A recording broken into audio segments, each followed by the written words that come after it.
असल्याची लेखी तक्रार ही तिच्या वरिष्ठांकडे आधीच केलेली होती।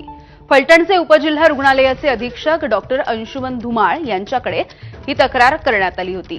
लेखी तक्रारीमध्ये महिला डॉक्टरनं अनेक पोलीस अधिकाऱ्यांची नावं देखील घेतली।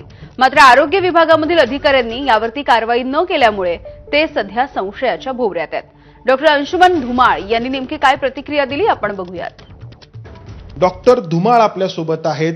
फलटणच्या त्याच उपजिल्हा रुग्णालयामध्ये आम्ही आहोत ज्या ठिकाणी या पीडित महिला डॉक्टर काम करत होत्या आणि इथे डॉक्टर धुमाळ हे प्रभारी अधीक्षक म्हणून काम करतायत, बरोबर सर?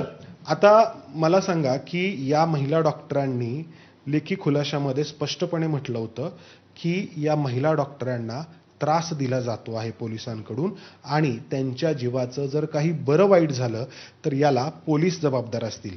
त्रास पोलिसांकडून दिला जात होता, पण त्या तुमच्या विभागाच्या कर्मचारी होत्या, तुम्ही त्यावरती का पावलं उचलली नाहीत? आमच्या कार्यालयात, उपजिल्हा रुग्णालय कार्यालयात येथे कुठेही की त्यांना पोलीस कर्मचारी त्रास देत आहेत असा उल्लेख आमच्याकडे केलेला नाही।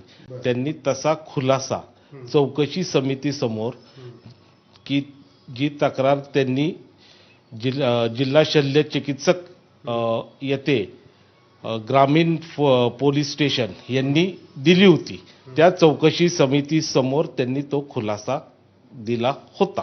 सर, याच्यामध्ये हा त्यांचा खुलासा आहे ज्याच्यामध्ये डॉक्टर धुमाळ म्हणून तुमचं नाव आहे की मी धुमाळ सर यांना असं असं कळवलं म्हणून या ठिकाणी की बाबा असा काही प्रकार घडलेला नाही, जो आरोप या पोलीस अधिकाऱ्यांकडून त्यांच्यावरती केला जात होता की जे उपचारांसाठी आणले जाणारे किंवा वैद्यकीय तपासणीसाठी आणले जाणारे जे आरोपी आहेत तर त्या आरोपींना लवकर त्या सर्टिफिकेट्स देत नाहीयेत, तर मग असा आरोप पोलीस करतायत।